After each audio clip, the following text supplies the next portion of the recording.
I believe in the previous sessions, you were already introduced to the preliminaries of machine learning, which is broadly categorized popularly as supervised learning, unsupervised learning, and reinforcement learning. And in supervised learning, normally you encounter two classes of problems: regression problems and classification problems. So the topic what I'll be focusing on is here. It is related to classification. So this is where our discussion will be focused on. So if you look at the graphic, you find that classification has several applications. So diagnostics, like finding out whether a tumor is benign or cancerous.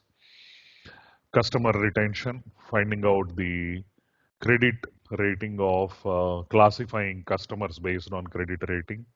Image classification, of course, this is an area where deep learning got its extensions from neural networks.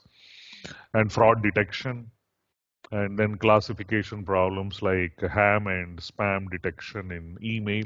So these are all classification problems, and I'm pretty much sure that you are aware of classification. So in this session, what I'll start with is a binary classification problem. Of course, it may seem to be a very simple classification problem, but as I said, we'll slowly progress towards deep neural networks, taking our journey through perceptron, sigmoid unit, and then multi-layer perceptron, that is neural networks, and finally deep neural networks if time permits. And we'll be looking at fundamentals of mathematical aspects of these models and coding aspects of these models. So we're looking at a binary classification problem. So what does binary classification mean? The data set consists of two classes, and you are given with the set of feature vectors, which are normally notated as capital X in machine learning syntax, and the corresponding class labels Y. And of course, X and Y put together is called as the data set. And of course, this data set of X and Y is normally divided into training set and test set. Training set is meant for making the model learn about the classification boundary. The model should learn a decision boundary that will classify the samples. And then the test set is meant for testing whether the boundary was learned with highest possible accuracy or not. Now the model we are looking at is a Perceptron, and as I said, it's a binary classifier, and Perceptron is capable of classifying, capable of learning a decision boundary. Decision boundary indirectly means the capability of classification. There are synonymous terms. We would be interchangeably using the terms classification and a decision boundary. The objective of classification is to find a decision boundary, which could be a line in 2 dimensions and which could be a hyperplane in multi-dimensional feature space. So Perceptron is a binary classifier, but there is a limitation to the Perceptron, that it will be able to classify. It will be able to learn the decision boundary. It will be able to learn the classification boundary only when the samples in the data set are linearly separable.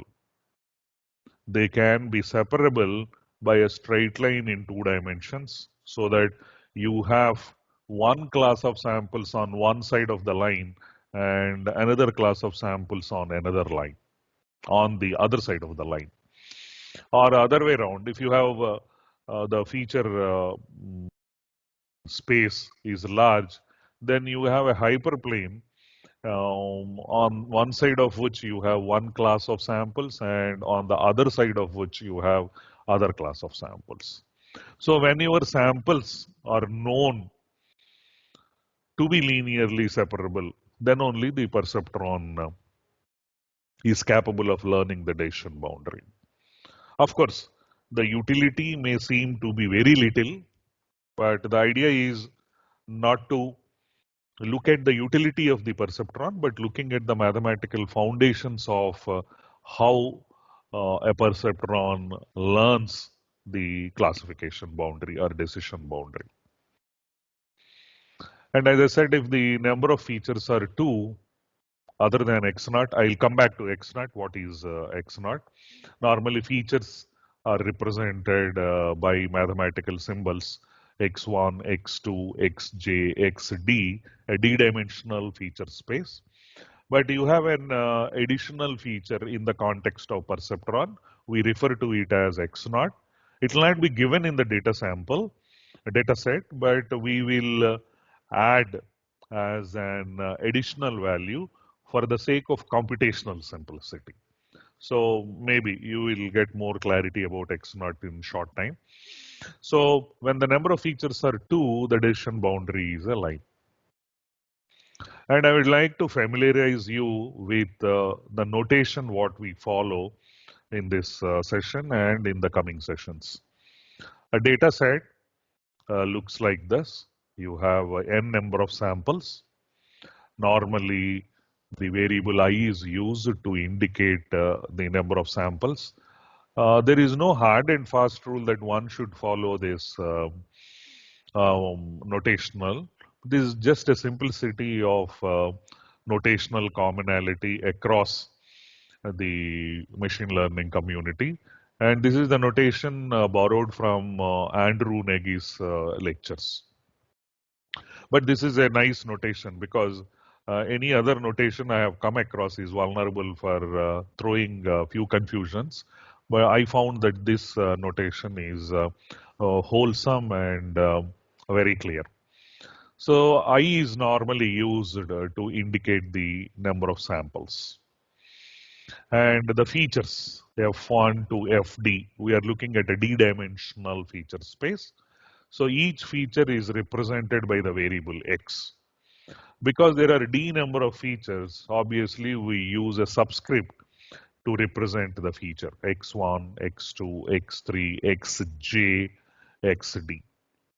So j is the variable which is normally used to identify the feature. So the values of j range from 1 to d. If you are talking about a d-dimensional feature space, the values of j range from 1 to d. Then what is this superscript I? Because each and every sample has a feature value. Like you have a value of x1 for the first sample, you have a value of x1 for the second sample, you have a value of x1 for the third sample. So we would like to know which samples x1 are you talking about? Are you talking about x1 of the first sample, or are you talking about x1 of the second sample, or are you talking about the x1 of the third sample? So the sample number is expressed normally as the superscript, and the feature number is expressed as the subscript. So that way, this row should be meaningful to you now. I equal to 1, the first sample. These are all the features of the first sample. I equal to 1. I appears as a superscript. There are D features, and the feature sequence number appears as a subscript. And then, as I said, the classification problem deals with a data set which consists of samples of type x comma y, where x is a feature vector and y is the class. So the class of the first sample, because it's binary classification, the classes can be represented by -1 or +1, or the class can be encoded as 0 or 1 depending upon the case. So this class 0 or 1 or -1 or 1, two different possible classification encodings, is represented by T superscript I. Why there is no subscript? Because the class is unique and every sample has a class. And sample is represented by the superscript, as I said already. So you have only a superscript, you don't have a subscript. So this is the universal notation that's very comfortable when you are looking at the mathematical foundations of different models. Any questions?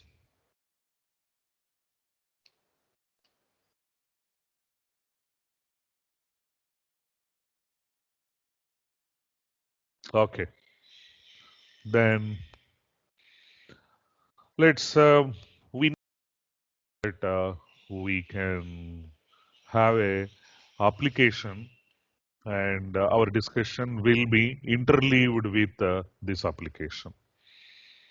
Now we are looking at the classification of iris flowers, which is a very popular machine learning data set. Now we just talked about a feature vector. What does a feature vector represent?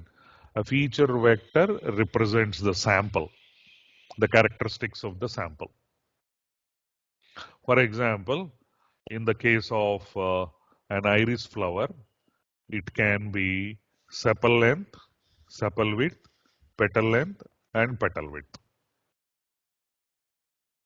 The flower is characterized normally by its sepals and petals. So one way of describing a flower, one of the iris flowers, there are three iris flower classes: iris setosa, iris versicolor, and iris virgica. So these flowers of any class can be represented by four features in terms of sepal length, sepal width, petal length, and petal width.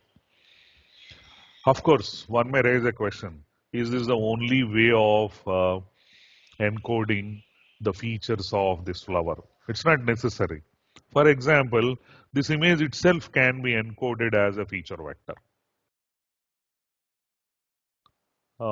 This is a color image which has three channels: red, blue, and green, and each pixel has a color intensity. So you can encode this image as a feature vector, or rather as a feature matrix consisting of three channels, and each channel is having W by H number of pixels whose intensity value, color intensity value, ranges from 0 to 255. Each channel is dedicated for one of the colors: red, blue, green. So if the size of this image is W by H, there will be W multiplied by H number of pixels in one channel, and there are such three channels. So these values can be taken as a feature vector, which is normally done in deep learning or neural networks. Whereas here you are trying to follow a different kind of feature encoding um, in terms of four values: sepal length, sepal width, petal length, and petal width. And because I said binary classification, though there are three classes of flowers in the data set, we are only considering two classes because we want to limit ourselves to binary classification. We'll progressively move on to multi-label classification, where the number of classes are more than two. This is typically the data set corresponding to iris setosa flowers. This is sepal length 5.1 of the first sample, sepal width 3.8 centimeters, 1.5 centimeters petal length, and 0.3 centimeters of petal width. And this class of this iris setosa is encoded as 1. Because everything has to be numerically encoded if you want to create a model and train the model with the data set so that the model will be able to capture the decision boundary. That's quite obvious. So this is the first sample. This is the second sample. This is the third sample. We have around 50 samples in the data set. I'll show you the data set also. Maybe I have given you a better visualization in the form of a table. So this is the first sample. Sepal length is 5.1, sepal width is 3.8, petal length is 1.5, petal width is 0.3, and the class is 1. I have shown this table to ask you a question. In our mathematical notation, what is this value I have rounded?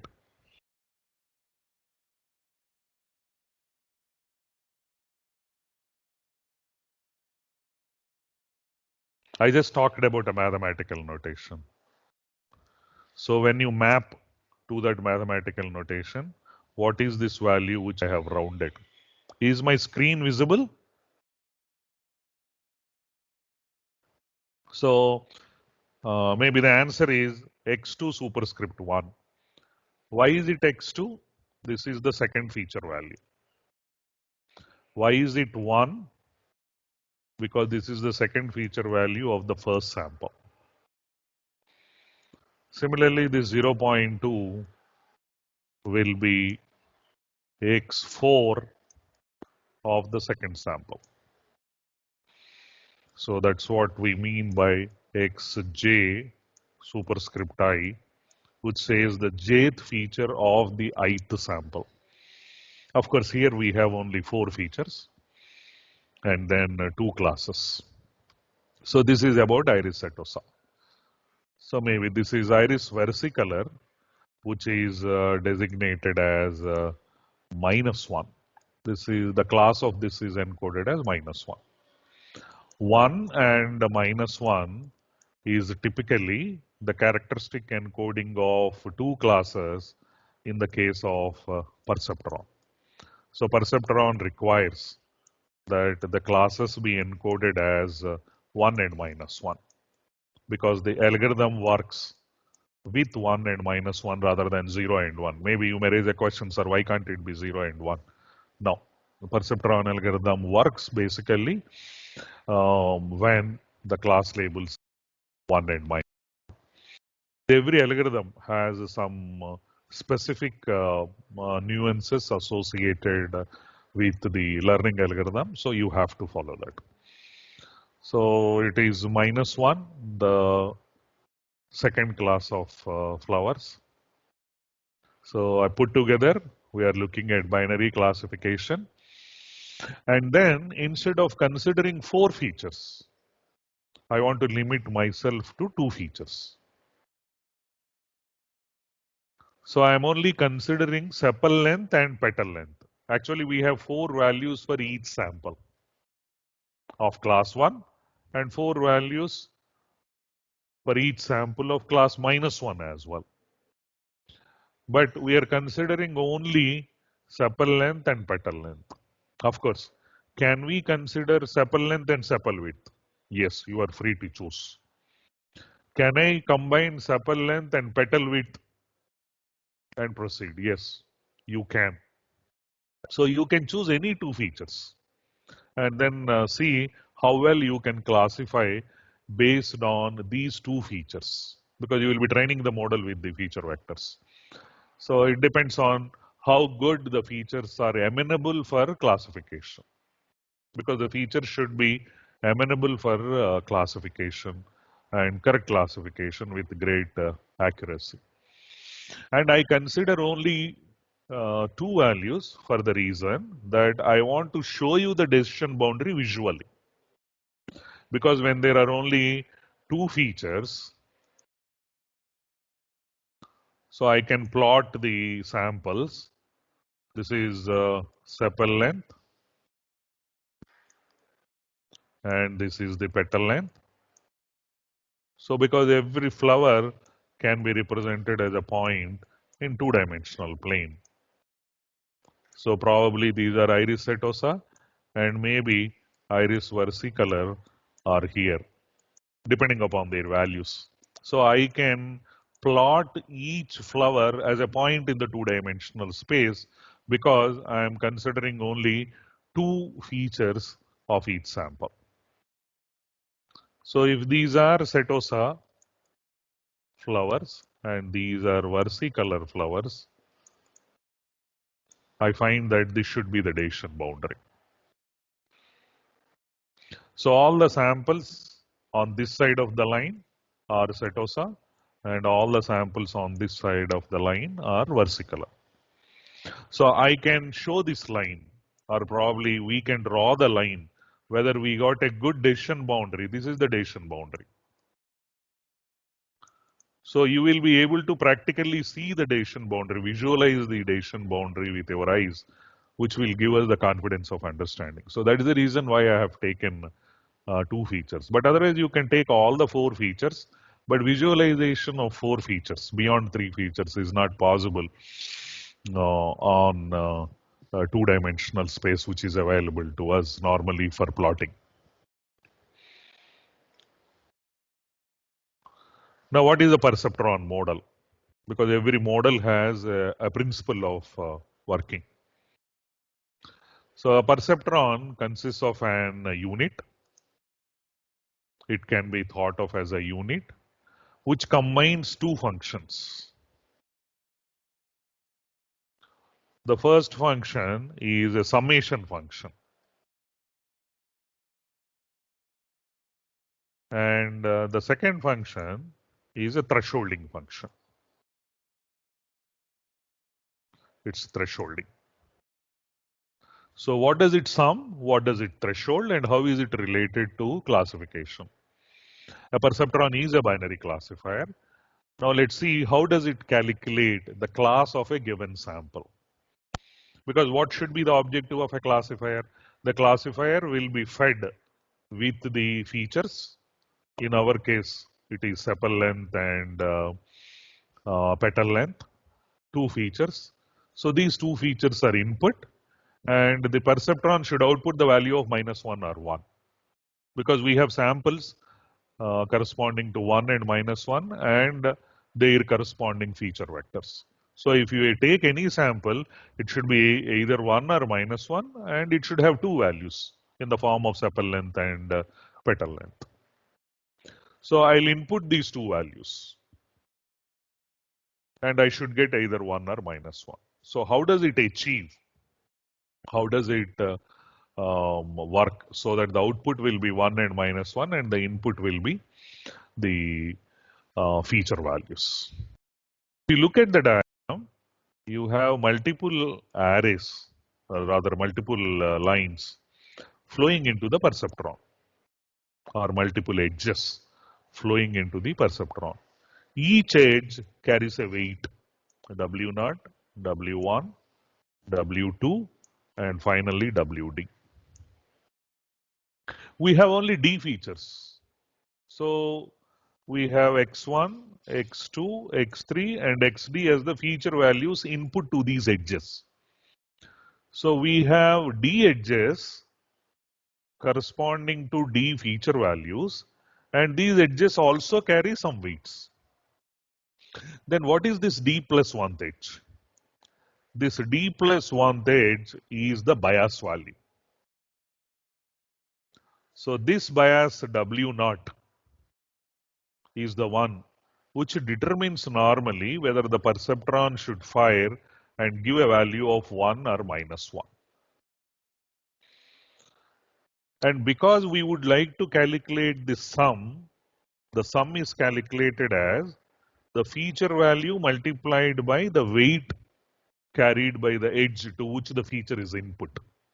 So X1 W1, X2 W2, XDWD.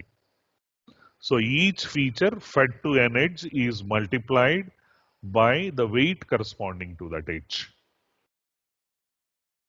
So the sum of all these products, X1, W1, X2, W2, X3, WD, Xj, Wj, is combined with the bias. The bias edge does not have any input. It is just added. So for the sake of uniformity of computation and for expressing everything as sum of products, what we do is we input a value of 1 here. So 1 multiplied by W naught is equal to W naught, and the bias gets added directly. So it is for the sake of convenience of computation, we have added a feature in the form of X naught, and this X naught value is always equal to 1 for each and every sample.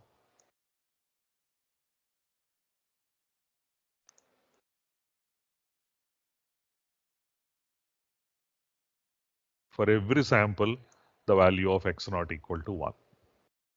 So that way you see that the sum of the products is, which is accomplished by the first unit, subunit of this perceptron, is X naught W naught, X1 W1, X2 W2, so on, Xj Wj, and finally Xd Wd. So this is the sum of the products. This is often called as network sum,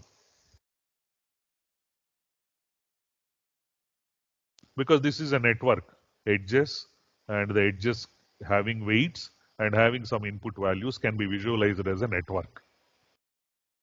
So this is called as a network sum. So if this network sum is greater than or equal to 0, then the second subunit in this perceptron will output a value of 1. And if this network sum is less than 0, there is a typographical error here. This is less than 0. Then this perceptron will output -1. So this is the working of a perceptron. Now, how to make use of the perceptron to classify our data set? That's the problem of machine learning. You have a data set, you have a model, and you have to train the model and make the model be able to classify the test samples accurately. Of course, the same model should work with another data set. Once again, it needs some training based on the samples that are present in the second data set, and we'll be able to classify the test samples in the second data set. So the model is generic. The model does not vary from data set to data set. It is the data set that varies, but the model is generic. And the working of the model is this. Now, the most confusing term, especially, I do not mean professionals, but when seen from the perspective of amateurs in machine learning, novices in machine learning, and especially students in machine learning, the most troublesome concept is what is meant by training? What do you achieve by training? How these data samples will help us in making this perceptron learn the decision boundary and be able to classify our input samples. Now let's look at the model more inquisitively and find out that the input is fixed. 1, x1, x2, xd is the input that comes from the samples. And the output values 1 and -1 is output by the perceptron. So there is nothing we can do as far as the input values are concerned and the output values are concerned. But the mapping from input to output is done by these weights. So now we realize that if a perceptron should be able to classify a given data set correctly, then this perceptron should be able to capture the correct values of the weights W0, W1 and WD such that If the feature vector input 1x1, x2, xd is given as input, belongs to class 1, then the output should be 1 after calculating the sum of the products and thresholding the sum of the products. Similarly, W0, W1, W2, WD should be in such a way that when any sample belonging to class -1 is given, then these two units put together should calculate the sum of products, threshold it, and automatically you should get -1. So this is precisely what happens in machine learning. So you consider a model, and then there will be parameters of the model. These are called as parameters.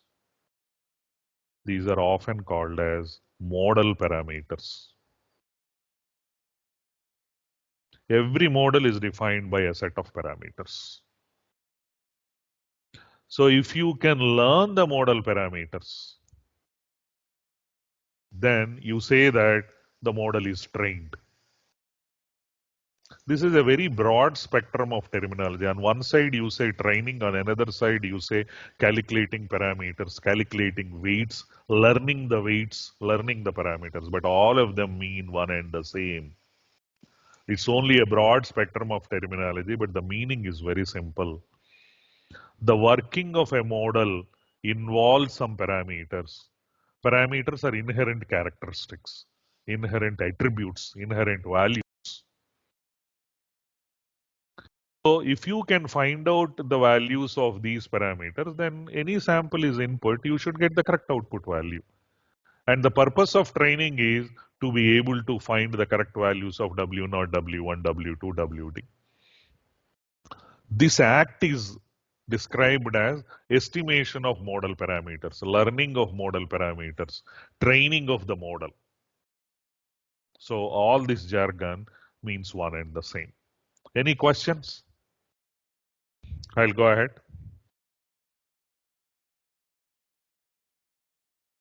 So a visualization is made here. Maybe here they appear to you as mere values W0, W1, W2, WD in the most general case. And in our case, the specific example what we were talking about, where we have only two features, W1 and W2, other than W0, or X1 and X2, other than X0. I told you the scope of X0 and W0. X0 is 1 for each and every sample. W0 is the bias, which is defined in the perceptron model. So in this visualization, you find the flowers represented by Cartesian plane points are plotted with the sepal length and petal length, because these are the two features. So sepal length and petal length are the features that have been given in the data set for each and every class of flower. So we plotted them. So we find that iris setosa is on this side and iris versicolor on this side. And then the model should be able to identify this line. You might be wondering, just now I said the model should be able to find out by virtue of training the values of W0, W1, W2. Why we are talking about now a line? W0, W1, W2, the weights implicitly define a line W0 X0 plus W1 X1 plus W2 X2 equal to 0, the homogeneous form of straight line. So this characterizes basically a linear decision boundary. The values implicitly define a linear decision boundary. So that's the reason why people intermixingly use identifying the decision boundary, finding the decision boundary, that is this one, and calculating the model values, estimating the model parameters, training the model, all of them mean one and the same. So I have added another term, identifying the decision boundary. to the jargon of parameter estimation, training, parameter calculation, model parameters. So this is precisely what we are going to do. Hopefully we will write code also towards the end of the session to be able to plot on our own self these points and then the decision boundary what has been computed by virtue of training the model. So now if you look at the learning algorithm, there is an algorithm for every model. So if you follow that algorithm, then it learns from the input samples. The decision boundary is learned. So the algorithm is such that the algorithm, when followed by inputting the training samples, will automatically calculate the values of these parameters and give you the decision boundary. Every model has an algorithm. So what is the objective of the algorithm associated with the model? The objective of the algorithm associated with the model is to estimate the parameters of the model. How does it do? It does by taking each sample and class and making some internal computations in the algorithm. By the end of the training, after you continuously feed your input samples and input classes, after some time, it should be able to iteratively, it should be able to take each and every sample, its class, and calculate internally the values of parameters, modify the values of the parameters, and finally, it should be able to find the correct values of the parameters. This is also called as the convergence of the algorithm. So when the algorithm finally calculates the correct values of the model parameters, then we say that the algorithm converges. So this learning algorithm involves finding the values of W0, WT or iteratively computing the values of W0, W1, WT. And hence, in the terminology of machine learning, the hypothesis space, because there would be several possible values for W0, there would be several possible values for W1, there would be several possible values for WD, but some combination of values will only be able to correctly classify. I do not say there would be only one combination value, there is only one decision boundary, because maybe you can say that is this not a decision boundary? Linear decision boundary. That's also another linear decision boundary. This is also another linear decision boundary. Or maybe if I draw a horizontal line, that's also a decision boundary. So you see that there is no necessity that there should be unique triplet of values W0, W1 and W2 in our example case. Or in the generic case, W0, W1, W2, Wj, Wd. So it's not necessary that there should be a unique set of values. You can have more than one combination of values that will define the decision boundary and still be able to correctly classify the samples. So this is called as a hypothesis. You know, I am trying to add another term, hypothesis. Decision boundary, hypothesis, model parameters. They are meaningful in their own context, but all of them mean one and the same. So the hypothesis is nothing but a combination of values of W1, W0, W1, WD. So the hypothesis space consists of all real valued D plus one dimensional vectors. So you need not get dazed by this terminology. Now when I put the W0, WD, it's a vector, D-dimensional vector. Normally we are used to three-dimensional vectors. Xi plus Yj plus Zk, Ijk. If you extend, you have multi-dimensional vectors, but unfortunately you will not be able to visualize them. But otherwise, it is multi-dimensional feature space, what we normally talk in machine learning and deep learning. So this hypothesis space consists of all possible real valued D plus one dimensional vector. So this is R is real domain, r to the power d plus 1 says that the length of the vector is d plus 1 or it consists of d plus 1 values. So the weight vector belongs to this real valued domain. This is an infinite real valued domain. So if you take each vector as a point, you see that some of the points will be our desired vectors. So our hypothesis space consists of the vectors, weight vectors. Weight vector means all the values put in the form of a vector, it will automatically is called as a weight vector. So all weight vectors such that the weight vector belongs to a d plus 1 dimensional real space. So as I said, the values of W0, W1, W2 should be estimated by training such that if the input sample belongs to 1, this value should be greater than or equal to 0. Because thresholding greater than or equal to 0 is mapped to 1, less than 0 is mapped to minus 1. Now I am showing a working model of a perceptron. Don't ask me how did I get these weights. I have already estimated the parameters. Okay. So take them for granted. We will soon see how to calculate these values. So now this is a working model of a perceptron. It's a trained model. It's a trained perceptron for classifying the two features, samples of iris setosa and iris versicolor. Two feature samples of iris setosa and iris versicolor.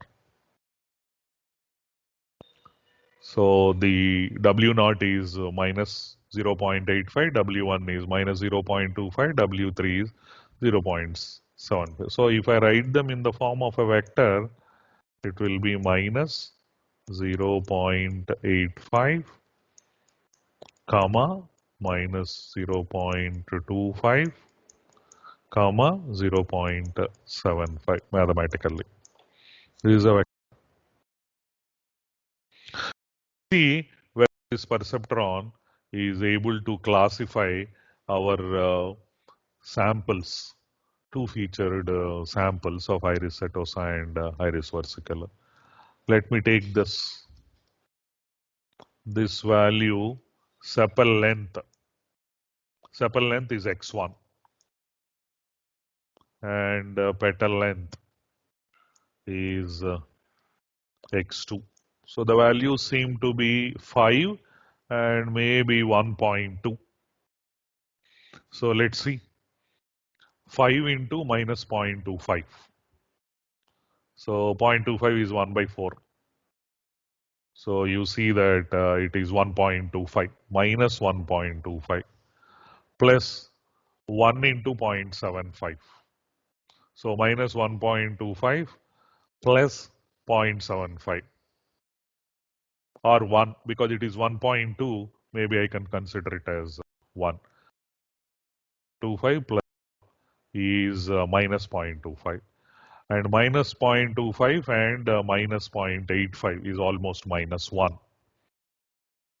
And this is minus 1. This red class is minus 1. And this blue legend says that these are class 1. And this is your Dacian boundary. From the diagram, can anybody tell me what is the equation of this Dacian boundary?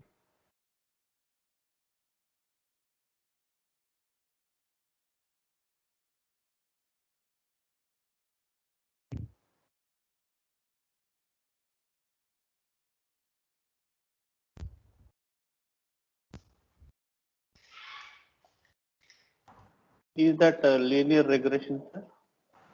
Now, what is the equation? Everything is in front of you. Can you tell me what is the equation of that Dacian boundary? Y is equal to mx plus c. Excuse me, I am having a pinch of water.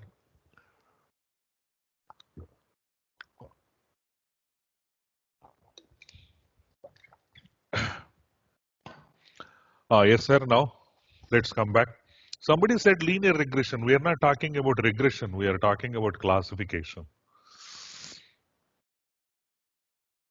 There is a difference between regression and classification.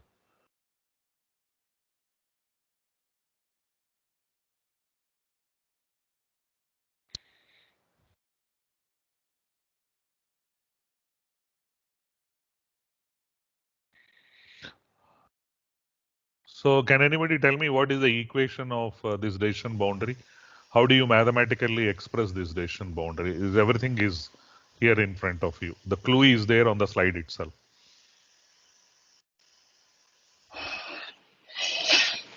Sigma j is equal to 0 to d wj xj plus b. No, can you give me the actual equation? You have given me a generalized notation. Now we are talking about a particular example, particular set of weights trained perceptron. So that is the reason why I am asking you this equation of this decision boundary. I told you the decision boundary is W0 X0 plus W1 X1 plus W2 X2 is equal to 0. For any sample, if the sum is greater than 0, they fall on this side and their class is 1. And if the sum is less than 0, the samples fall below this line or on this side of the line and they are classified as -1. So here we know W0 is minus 0.85. So the equation is minus 0.85 plus or rather minus 0.25 x1 plus 0.75 x2 is equal to 0. This is the mathematical formulation of this decision boundary. Is this clear? Okay. One way to learn the correct weight vector is to start with random weights. So maybe I will start with 0, 0, 0. I'm trying to explain you the philosophy of the learning algorithm of a perceptron. I told you every model has its own learning algorithm. All the learning algorithms are not same. So let's see how does the learning algorithm of perceptron tries to compute the correct weights W0, W1, W2. And you should remember that W0, W1, W2 are nothing but the weights of the edges along which the features flow into the perceptron, and then the sum is calculated, and then the sum is thresholded as 1 and -1. So what we try to do is we randomly assume the values for the weights. You randomly assume the values. You assume a value for W0. You randomly assume a value for W1. You randomly assume a value of W2. So you have some W0, W1, W2. Maybe I'll say 0, 0, 0. No problem. I have my first sample as 1 and some 3.5 and 4.5. And the class is 1. So now I feed these values and I get an output. If this output is 1, these weight values are correct. So I am fine with these weights. I take the second sample and then once again try to calculate its class. And if its class is -1, and if I get a -1, I am very fortunate. I guessed the correct weights. But we know that that will be seldom the case. There is every possibility of misclassifying. So the value should be 1, but unfortunately you got the value of -1. So there is an error of classification. So this error of classification, if it is projected back into the weights and modify the weights, then maybe you would be fortunate next time to correctly classify the given sample. So this is the philosophy of most of the learning algorithms in machine learning. You start with random parameter values or random weights, start classifying, find out what is the class output by the model. When the class does not match with the target class, you have an error. So feedback the error into the weights and modify the weights and then proceed. This is done as many number of times as possible so that you get the correct weights. And I would like to introduce another term here. Suppose there are n samples. So you started from first sample, calculated its class, you found that there is an error of classification, you corrected the weights. You went to the second sample, you found that once again there is an error of classification, so you correct your weights. You go to the third sample, you fortunately found that there is no error of classification, fine. You proceed to the fourth sample, fifth sample. So this way you feed all the n samples, and whenever a sample is misclassified, you propagate that error back so that the weights are modified. And remember, initially you started with the random weights of your choice, random values for the parameters of your choice. So you are progressively inputting the samples. This is supervised learning. The feature vector is given and also the target label is given. Target class is given. Of course, once again, we use two terms, class and label.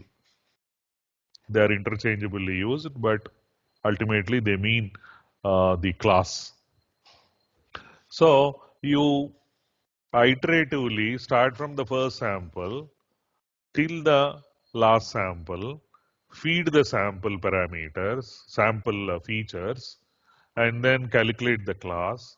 If it is misclassified, you correct the weights. If it is correctly classified, don't correct the weights. And if you have accomplished this one time, covering all the samples, this is called as an IPO. One IPO.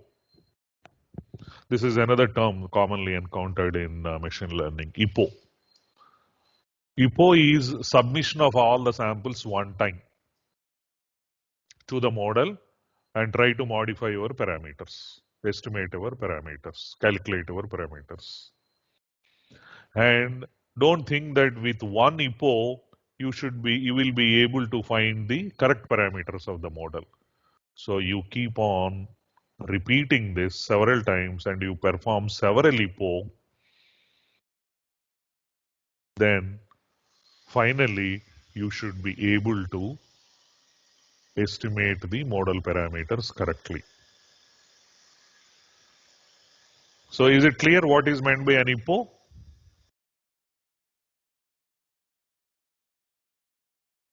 Okay.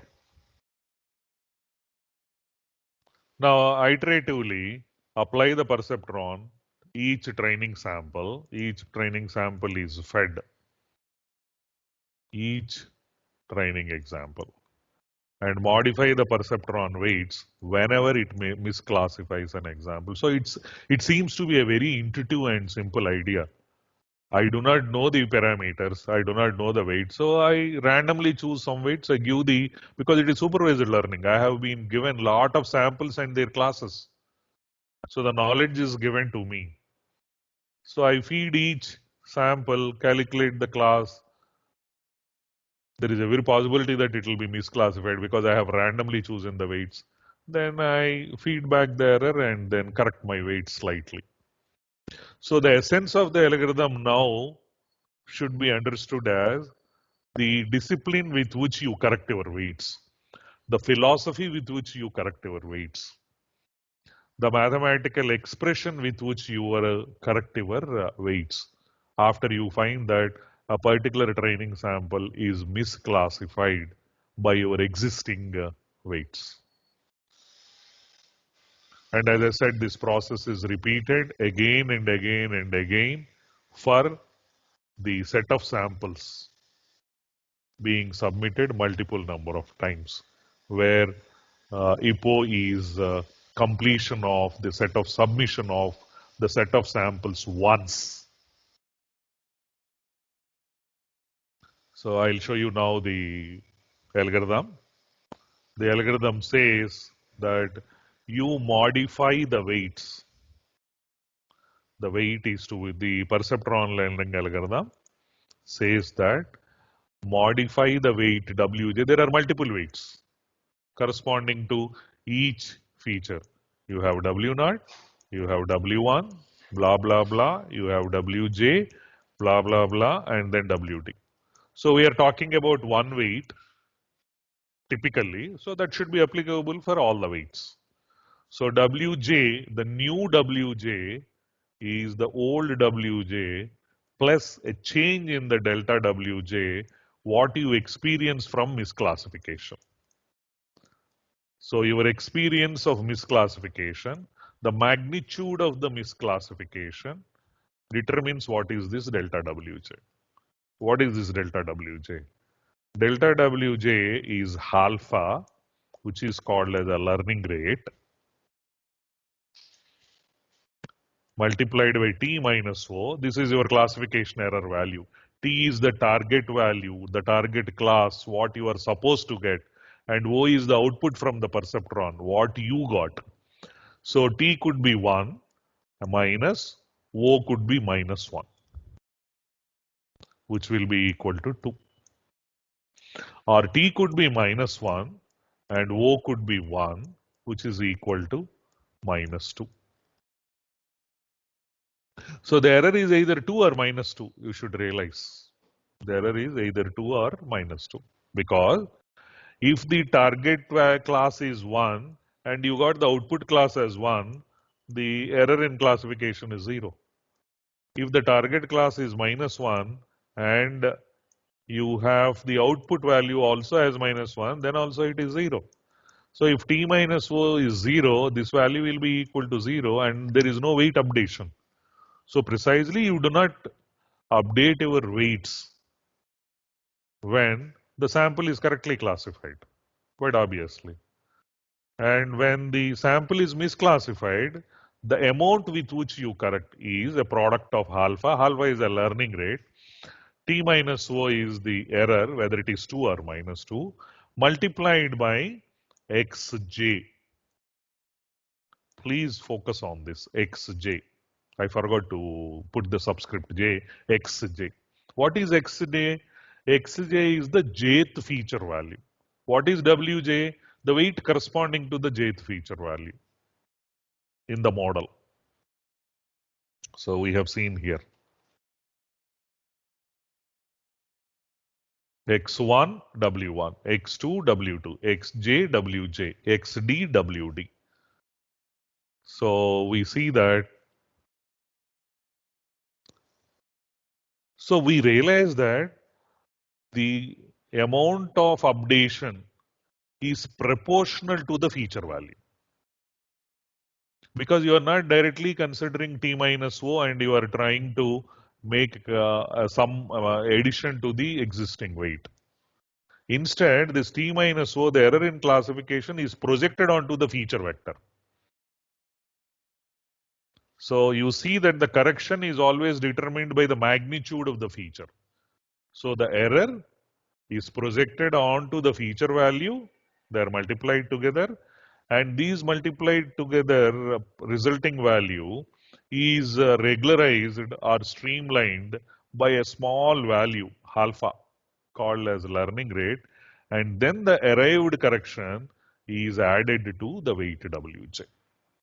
So that's how you will be able to calculate Wj, newly updated weight Wj as the old value of Wj plus this correction, where the correction is equal to learning rate multiplied by the error in classification multiplied by the feature value corresponding to which you are updating the weight. So the same thing is written here.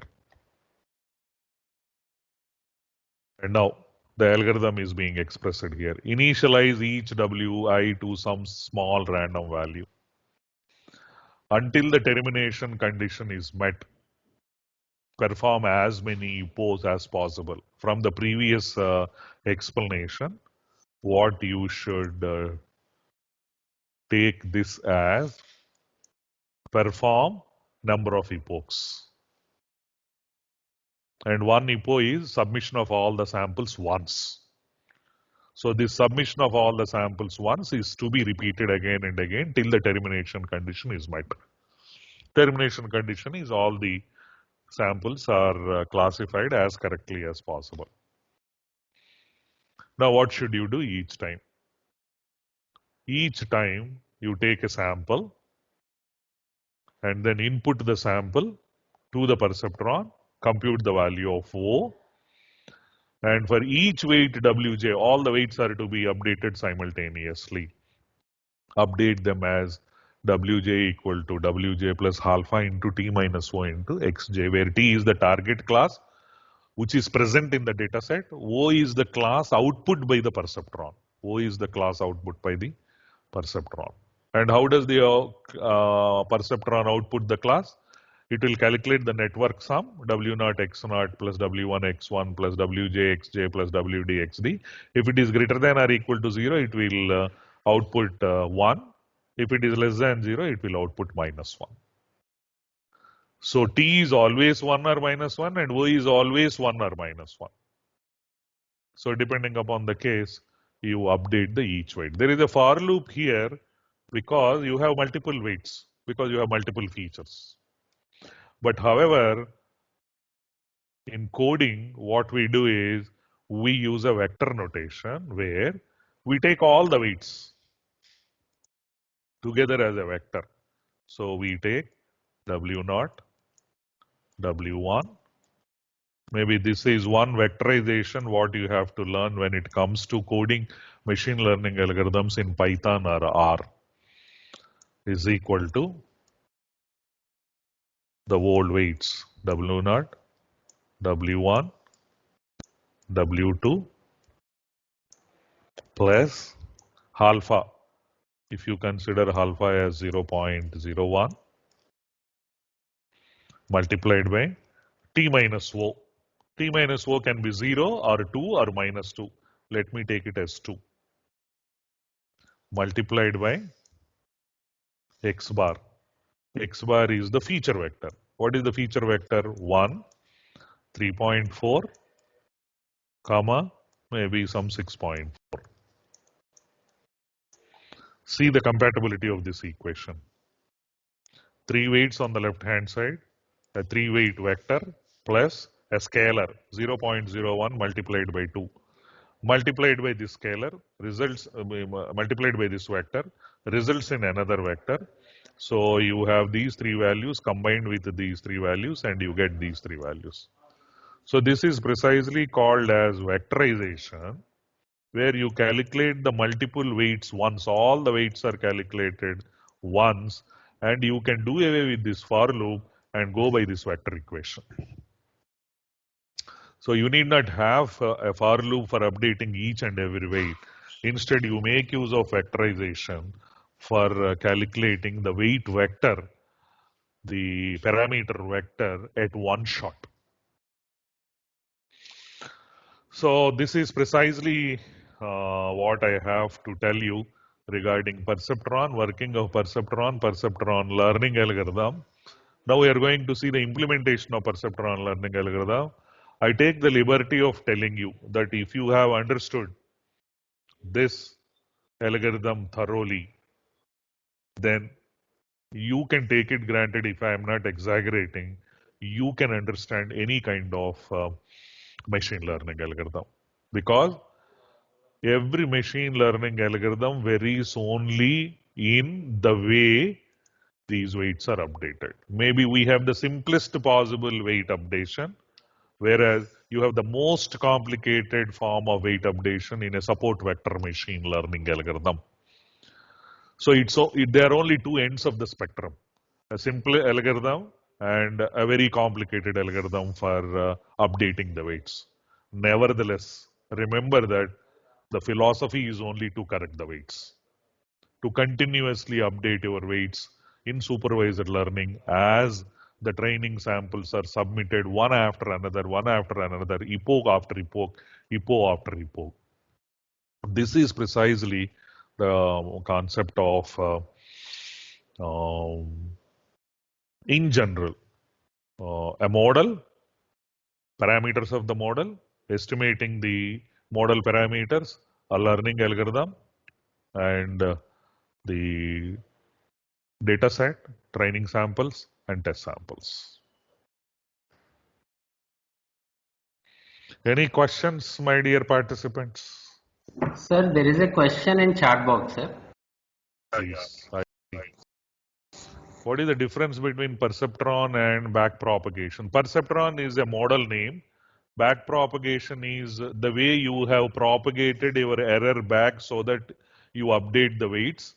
Normally, backpropagation is a word that is used in the context of neural networks. See, in fact, I do not name it as backpropagation. Don't you say that this is backpropagation? Delta Wj, the correction to the weight, is alpha into t minus o into xj. Is it not backpropagation? Probably you can unmute. We can have a question answer session for 5 minutes here because I have come to the end of the lecture and I will be moving on to Colab for implementing this algorithm. Ram Krishna, can I do that? Sure, sir.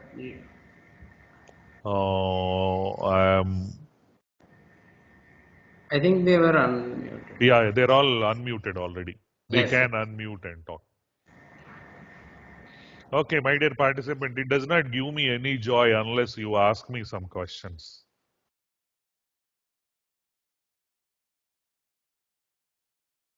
And I hope the participant who has fired the question in the chat box got the answer. Perceptron is the name of a model, what we have seen so far. Backpropagation is the act of calculating the error after submitting the input sample to the model and propagating this error back proportional to the feature values such that the weight is controllably corrected in a controlled environment. And then once again you proceed with the next sample and find your luck whether it will be classified correctly or not. I request participants, if you are having any questions, you can unmute and you can ask the question. Okay, user 77, thank you. He said he got his answer. Any other participants, please?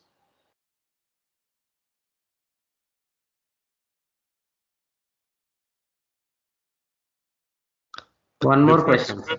Yeah, difference between artificial neural networks and multi-layer perceptron, one and the same.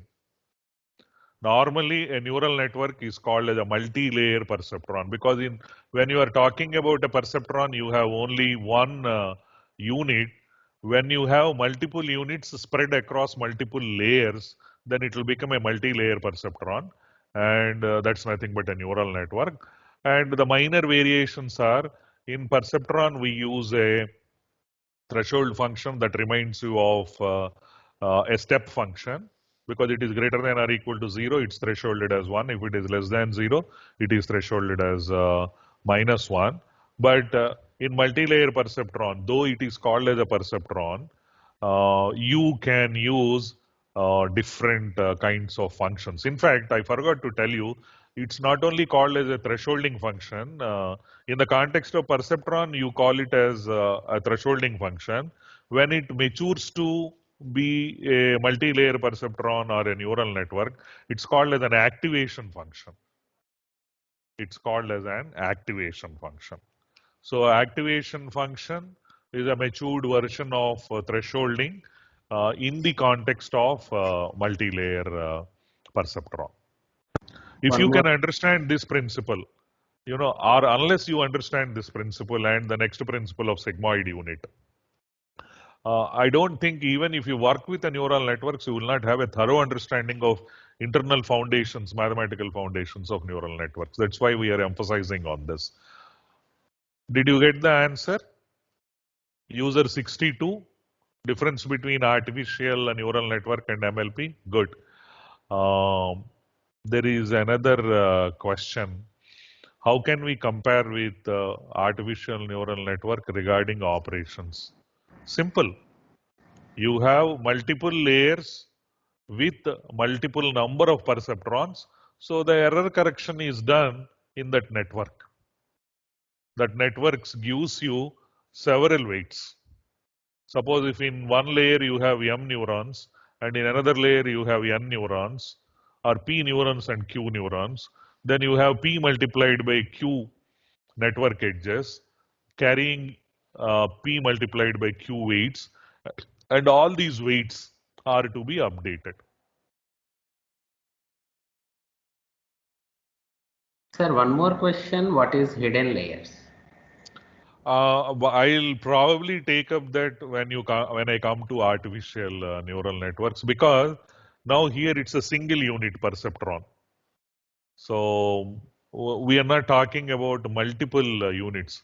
If we talk about multiple units, probably then I'll be more meaningful to say a hidden layer, because perceptron is a single unit. In fact, this is the fundamental unit which was taken as a step, because we'll be moving on to multiple neurons in multiple layers. As Ramakrishna asked, the hidden layer is all those layers other than the input and output layers are called as hidden layers. Yes, I saw that question, hidden layers. So all those layers, but we haven't come up to layers. Any more questions, sir? Participants? Yes. What are the limitations and cautions? Yes. Limitations and cautions in the case of perceptron? I'll take up that question because it is open-ended question. The limitations are, it's a very basic unit. It's only used for binary classification, and it is useful only when the samples are linearly separable. Means you can always find a linear boundary, and such that the samples are on one side. One class of samples are on one side and another class of samples are on another side. And for example, visually I'll show you the limitation that this case is not handled by perceptron. This case is handled by perceptron. This is the limitation. Because here you have positive samples and negative samples. Of course, I once again brought in another terminology, positive and negative samples. They are nothing but -1 and +1. Or they are nothing but 0 and 1. So in fact, they also can be called as positive and negative samples. For example, a tumor is benign or cancerous. So positive samples and negative samples. It depends on your definition of what is positive and what is negative. Basically, two categories of samples. One is called as positive, another is called as negative. Not necessary that -1 is a negative sample, +1 is a positive sample. So, Sir, yeah, there is one more question, sir. yeah, please. I look at. Once weights are decided by the machine, how do we change internally at every point? Because the weights are computed by us. The weights are computed by us. The new weight is equal to the old weight. You always have the choice. Your algorithm has the liberty of modifying the weights. So once for a particular data set, the weights are fixed, I don't think there is any necessity to change the weights once they are finalized. So your question is being answered in two perspectives. One is, when the model is being trained, you always have the liberty of modifying the weights. Because the very objective of the algorithm is to keep on updating the weights, learning from the error, classification error, and propagating that error back to the weights. And once the model has been trained, then there is no necessity for changing the weights.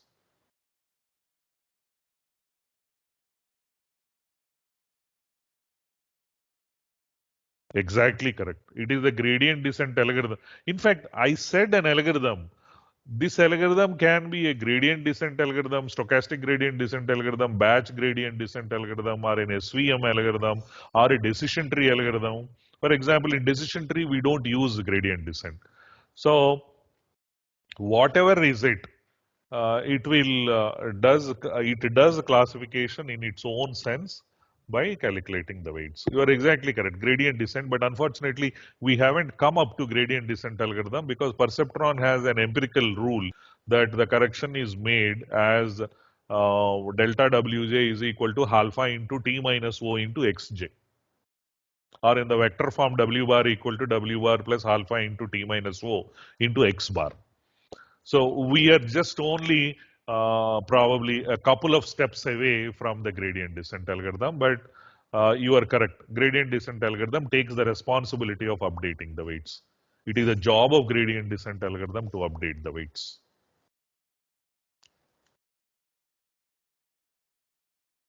Okay, that's good. If there are, welcome, user 27.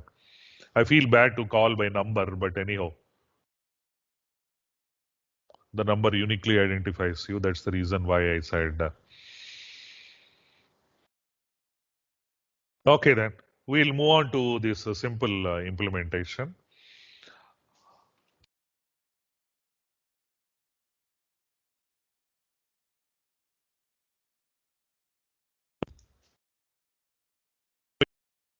Coding platform, be able,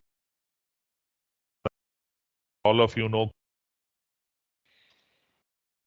a broad coding environment. I'm creating a new notebook where you can do Python programming, you can do machine learning, making use of any libraries, you can design neural networks, you can implement any machine learning algorithm, and most importantly, the major objective of our collab is to be able to design, prototype your deep learning networks. Because all other things are subsets of deep learning networks. So the end goal of collab environment provided by Google.com to be able to prototype your deep learning models for computer vision applications. Of course, recently we know that along with computer vision applications, we have a lot of text processing applications also. Initially, deep learning was thought to work with only computer vision applications, but now we realize that we have several other models which are from different domains where deep learning is applicable. So it's not only computer vision.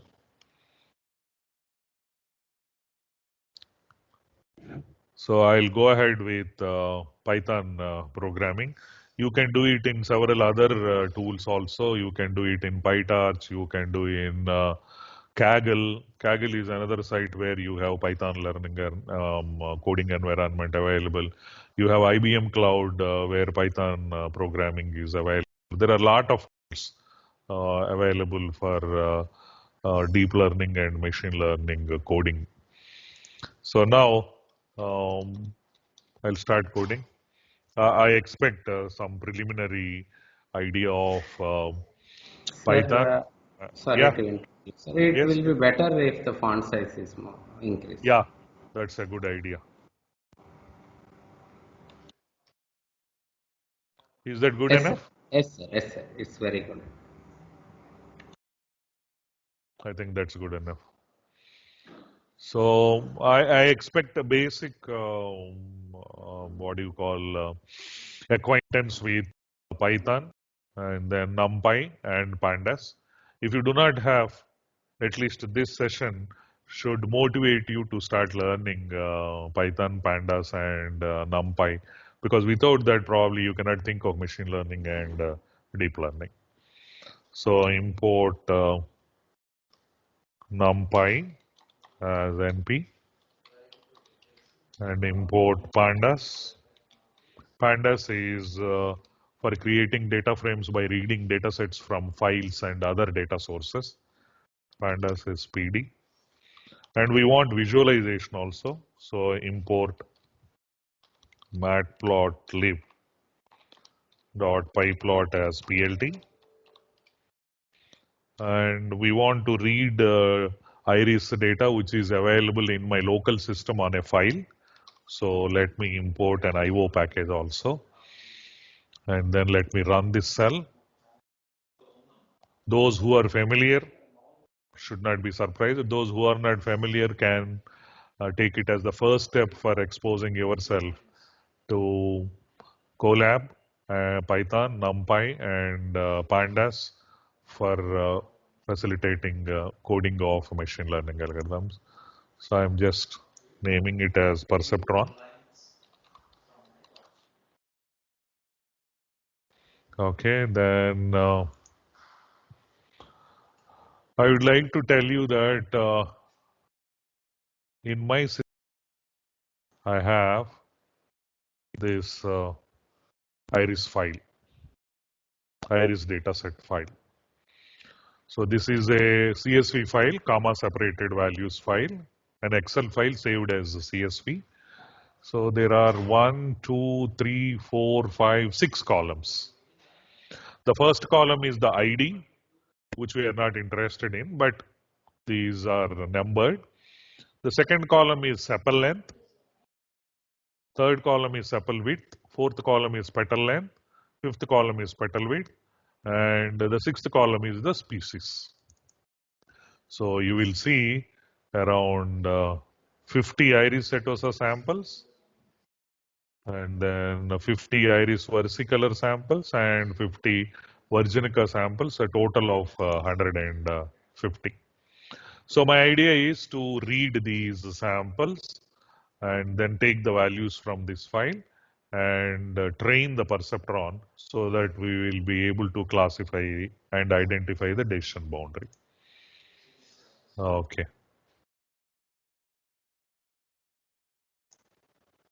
So now let me go back to my coding environment. So here, what I'll do is I want to read from my local system. So I would like to import another module from google.colab.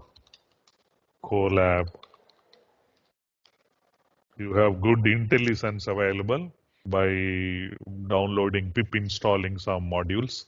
So you can do that. Import files. Okay. And then I want to upload. Uploaded equal to files.upload. Upload is a method that is available in the files module. So it will give you uploaded content. Whatever content I upload, it will give us. So let's run this cell. So it gives me a graphical user interface. Choose file. So let me choose the file. I just showed you that on my desktop in my system. I have iris.csv. So I have chosen iris.csv and it says 100% done. So I have read iris.csv. So let us just have a feel of what is this uploaded. So you see that uploaded is a dictionary, if you know Python. The key is iris.csv, the name of the file. And the value is nothing but the complete content that is present in the file. Okay. So now what I would like to do is I would like to take the help of pandas so that I will read this CSV file.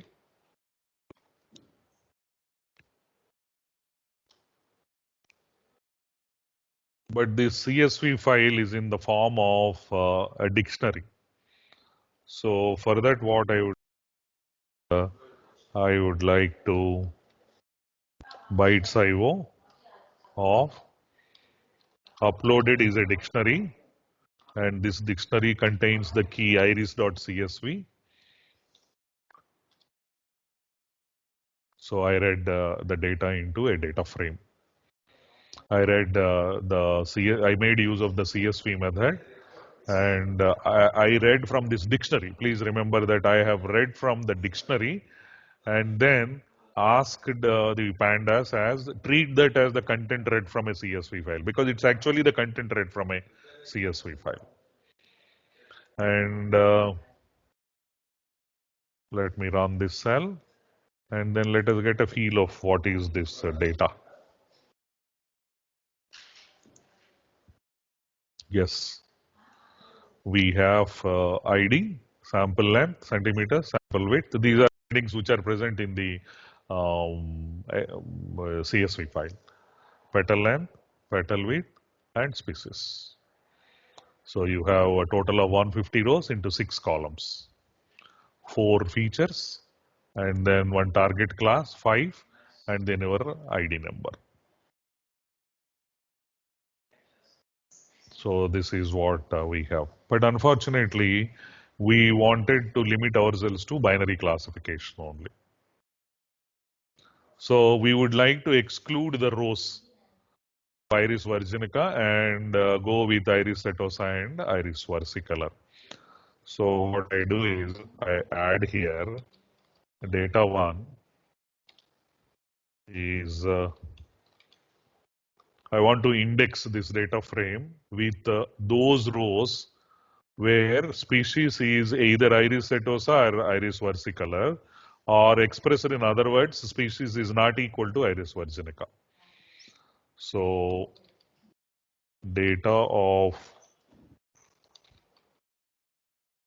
species is not equal to Iris virginica. So I took a subset of data 1 by indexing. So how do you know the indices of the rows corresponding to Iris setosa and Iris virginica? I am trying to find out the indices. This will give me indices. What kind of indices? Those indices in which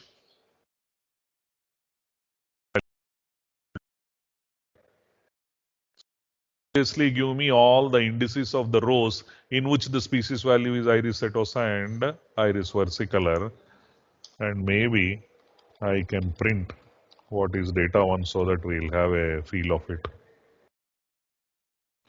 Actually here I have to use data.loc, data of location, because I am giving the indices. Okay. There is a key error. SPECIES. S is in lowercase. Actually, in our data frame, it is in uppercase. So, yes. So I have only 100 rows and 6 columns. I said 350 is 150, but we have only now 100 rows, Iris setosa and Iris versicolor. So I have a data frame which is filtered.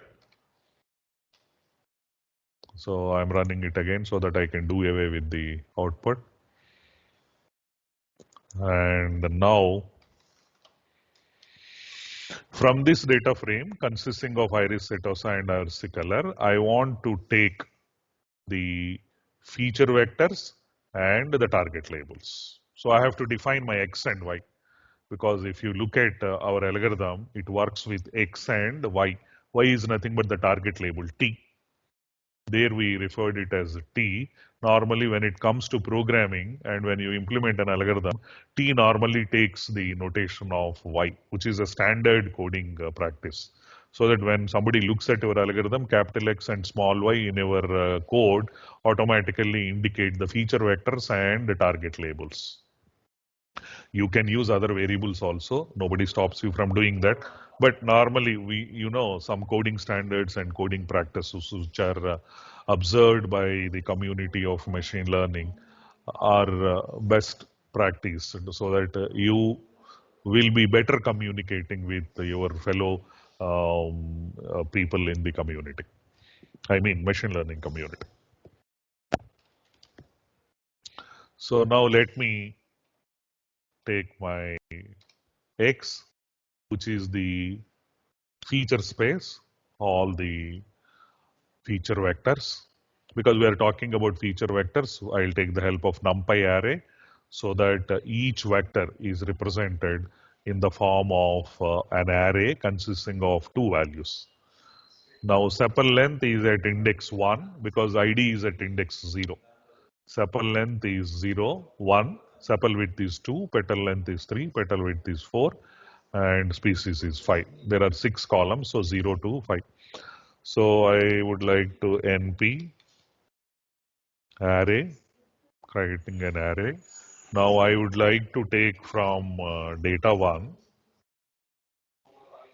dot I location. Now I would like to specify the indices straight away as integers. All the rows, colon says all the rows, the first dimension, all the rows. And in the second dimension, I would like to consider only the columns 1 and 3. 0 is ID, 1 is sepal length, 2 is sepal width, 3 is petal length. I said sepal length and petal length. You can also go for other combinations. Nobody would stop you from doing that. And say capital X. Let us just see whether we have. Yes, we have sepal length and petal length. Each is a vector, feature vector, which appears in the form of a row of a 2D array, NumPy 2D array. So at the bottom, you will see that it is closed with a square brace, opened with an open brace here. So it's a 2D array where each row corresponds to a vector. But I said that this feature vector should consist of 1 here because we need to have the value of x naught, which is always equal to 1 for each and every sample. So we do a little bit of manipulation. In NumPy, you can insert a column. So NumPy insert in this two-dimensional array x in column 0, a value of 1. And because you want to specify it as a column, because it's open, it could be a row or a column. Let's say axis is -1, the last dimension. That's nothing but columns. And let's say x. So now my feature vector is ready. Feature matrix is ready. 1, 5.1, 1.4 first sample. 1, 4.9, 1.4 second sample. Now let me consider y. Y is when you are repeatedly executing a cell, be careful whether values are being compounded or not compounded. For example, what happens is if you are inserting again and again, you will get more ones and ones. But in the same x is also, so I am safe that way. So now y is once again an NP array, and we should extract from data1 data frame by specifying the indices, all the rows, and the last column. The last column is 5. Instead of 5, I say -1 because -1 represents the last column, because the columns can be indexed with a negative number from the rightmost end. So let me see y. Yes, we got y as iris setosa and versicolor. But the target labels in y cannot be encoded in the form of strings. They should be -1 and 1. They should appear as -1 and 1. So for need once again a small transformation. I define a dictionary where the key is iris setosa and the value is -1, or you can say 1. And then the second tuple, the second key value pair, iris versicolor, is 1. So I would like to map iris setosa to 1 and iris versicolor as -1. So let me say y is equal to, okay, the value of d of key for each key in y. Y consists of all the keys, iris setosa, iris versicolor. So for each key, iris setosa or versicolor, I would like to take d of key. D of key is nothing but either 1 or -1. So that way, the y should be encoded properly. Let us just see the Field of y, yes, we have 1 and -1. But it's always good to shuffle these values, because if you train a model with all setosa, the model remembers setosa. Then if you train the model with all versicolor, it latestly remembers versicolor. So that way, at any given point of time, it does not develop the wisdom of distinguishing both setosa and versicolor, because you have been training the model with the groups of one class followed by groups of another class. So for that reason, what I would like to do is pandas gives me a sample method where data dot sample and return all the samples. So fraction equal to 1. If you say fraction equal to 0.8, it will return only 80% of the samples. So I'm going back here and taking the freedom of executing once again. So now you see ones and -1s interleaved together. So it's always safe to take care of this. So I'll run this once again to clear the output. So we made our X and Y ready. So now we have to go for implementation of the algorithm. But before implementation of the algorithm, let us just plot these points. Is scatter, and the x-axis has all the samples with the column 1, and the y-axis has all the samples with the second attribute, because we don't talk about the x dot colon followed by 0, it is 1. And let us color them with its y value. So that should give us a scatter plot. Yes, these are setosas, these are versicolor. You have the plot. So now our aim is to learn a decision boundary which appears like this, so that you will be able to find out a classifier. Now let's go to the algorithm. This algorithm has two fixed parameters which can be fine-tuned. So these are intrinsic to our model. So the learning rate. Normally Perceptron accepts a very small learning rate. Otherwise it will not be able to learn. I'll tell you why a learning rate is likely to fail your algorithm when it is very large. So alpha is 0.1. And let us initialize the weight vector as 0.0. I told you we are trying to use vectorization. We are not working with for loops and individual weights. That is meaningless when you work with Python and implement some machine learning algorithms. So you go for vectorization.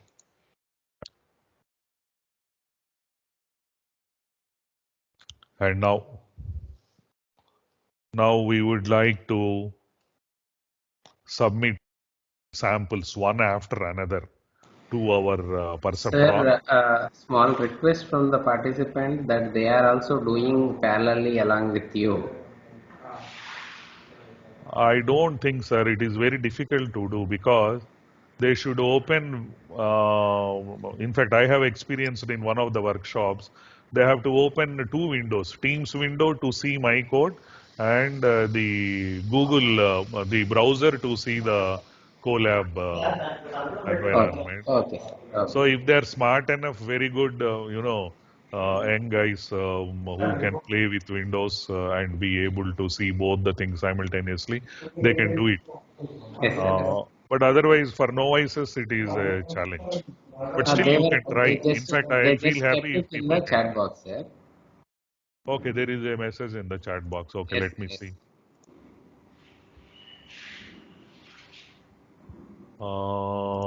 It says, okay, can you explain slowly? Okay, fine. That's good. I'm very happy.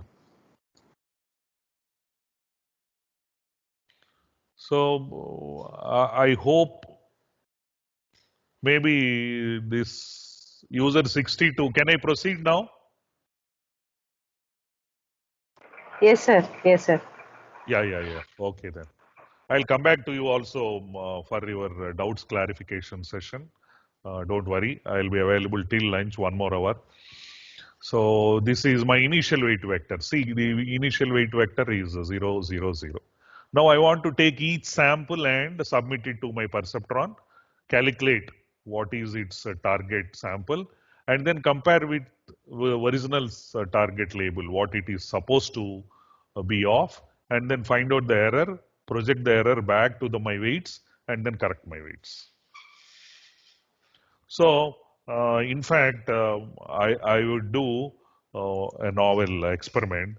I'll not go into a for loop. I'll go into a for loop at a later point of time. I'll take one sample and show you the output of each and every step so that these steps can go into a for loop and you can easily understand. Is that good enough, my dear user 62?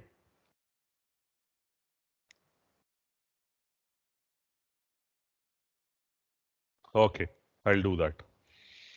Now, how to calculate suppose I have taken x of 0. Let me show you what is x of 0. What is x of 0? X of 0 is your first sample. Fine. X of 0 multiplied by w.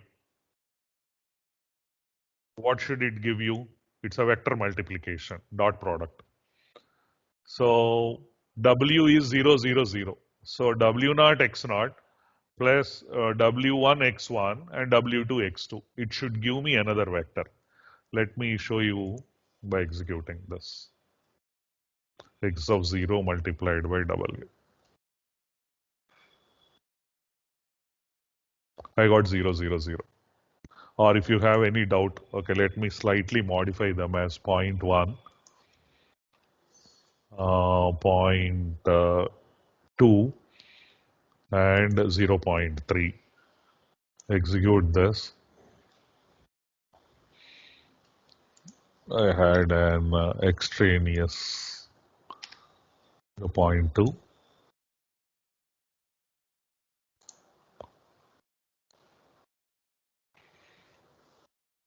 So 0.1 multiplied by x naught, 0.2 multiplied by x1, 0.3 multiplied by x2. So this is vector multiplication. So how do I get the sum? I said the network sum, np dot sum.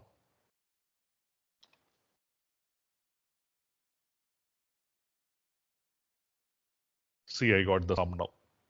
So this is how you can calculate w naught x naught plus w1 x1 plus w2 x2 automatically by using vectorization rather than using nested for loops to calculate the network sum. Now, after calculating the network sum, we know that the perceptron will threshold it to either -1 or 1. If this network sum is greater than or equal to 0, then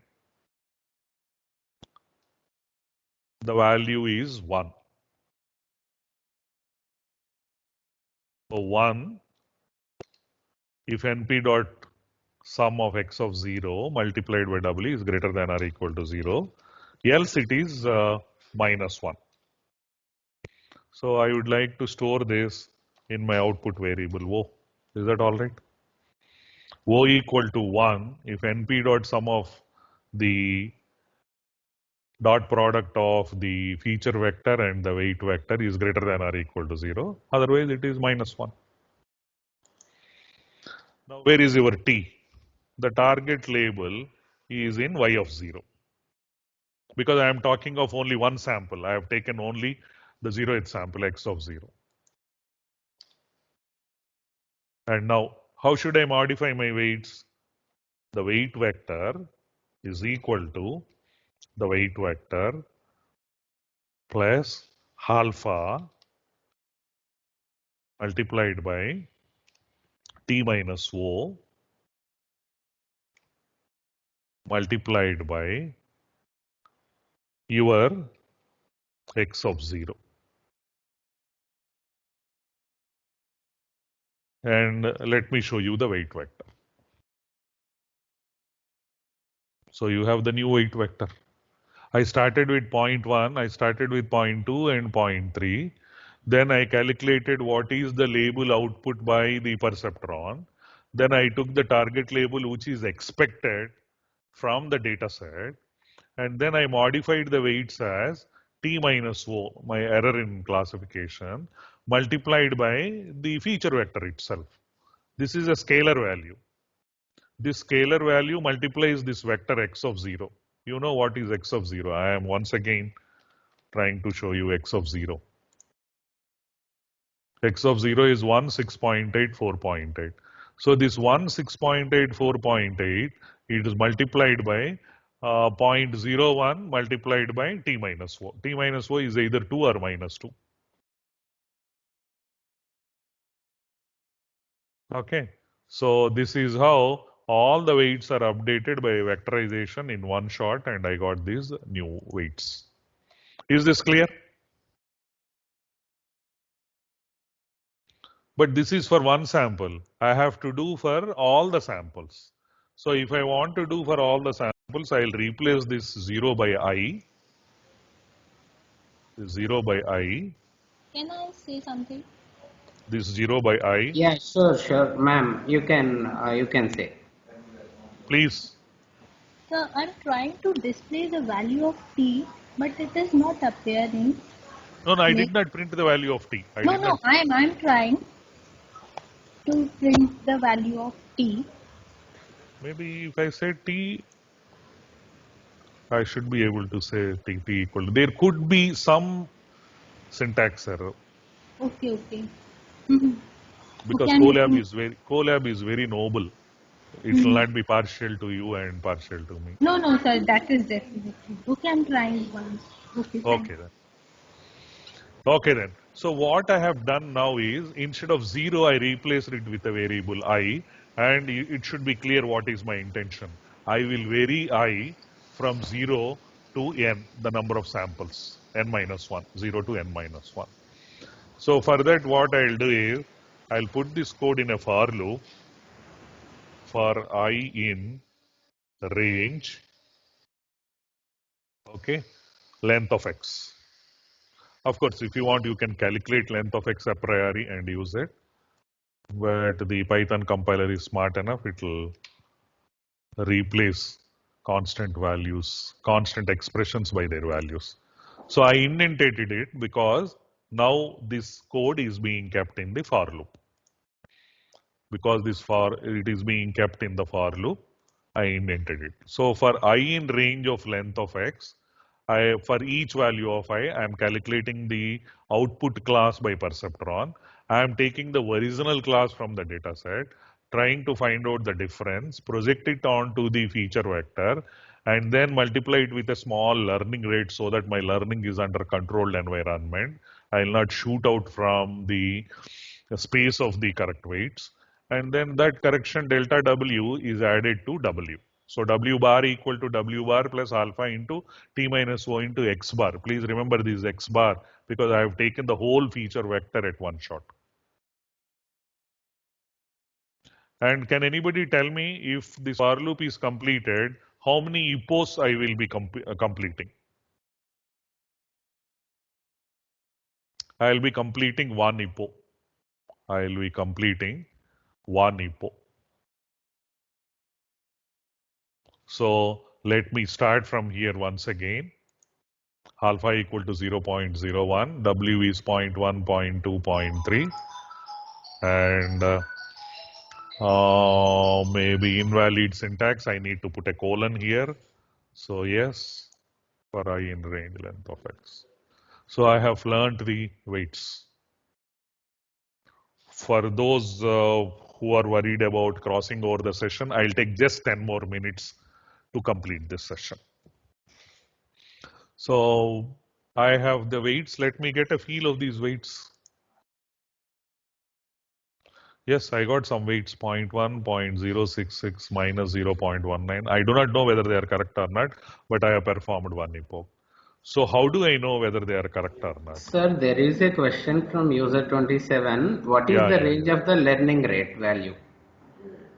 What is the when it comes to perceptron, it should be as small as possible.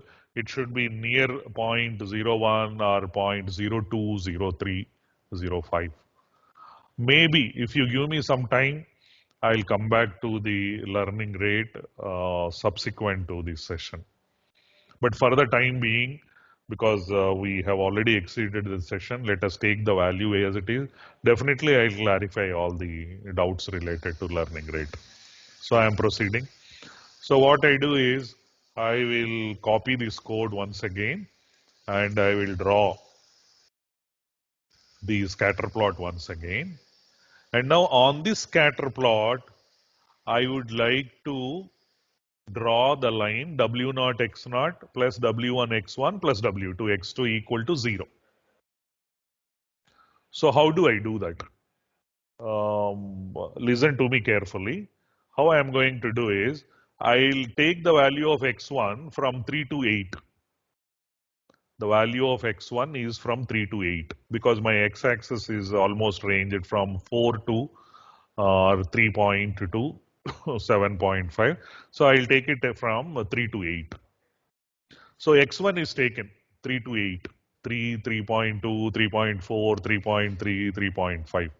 So for that what I'll do is I'll say Px is equal to np dot a range starting from 3 going up to 8 and 0.2 in the increments of 0.2.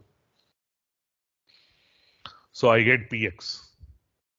If you want to get a feel of Px, I'll show you what will Px look like. So this is your Px. So I generated these points 3, 3.2, 3.4, 3.6, 3.8, so on up to 7.8. Yeah, I told them 10 minutes. So I generated Px, that is X1. Now X0 is also the W, this is, and X0 is 1, we know that. X1 is generated. So I'll calculate X2. X2 is nothing but my y-axis. I repeat, X0 is 1. X1 is taken as 3, 3.2, 3.4 multiple values. And I want to calculate the values of X2 and then plot the line. So I'll calculate the values Py. You know, we have the equation W0 X0 plus W1 X1 plus W2 X2 equal to 0. So what will be X2? W2 X2 equal to minus of W0 plus W1 X1 and X2 will be equal to minus of W0 plus W1 X1 divided by W2. So what we will do is minus 1. W0 is W of 0 because it is a weight vector plus W of 1 multiplied by X1. I have just generated an array of list of X1 values. So I multiply that list with the Px divided by W of 2. So that should give me the X2 values. X2 values are nothing but my Y coordinate values. So I have generated this list of values. I substitute this list of values. So I should get the corresponding list of Y coordinates, that is X2 values. X0 is 1, it is known. So W0 into 1, I need not specifically write. So now what I'll do is PLT dot plot the line between Px and Py. So that should complete my code and hopefully draw the line. Let me see, int object is not callable. Somewhere I made a mistake. I should not say -1, minus. Yes, I got the line. I was fortunate in one epo, I got the line, I got the correct weights.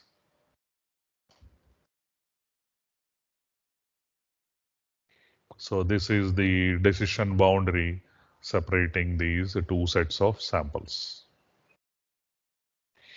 Maybe for the case of generality, what I can do is, if you want to do multiple epochs, you add another for loop here for n epoch in range.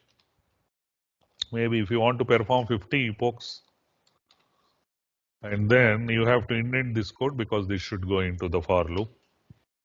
And I'll start from the beginning once again.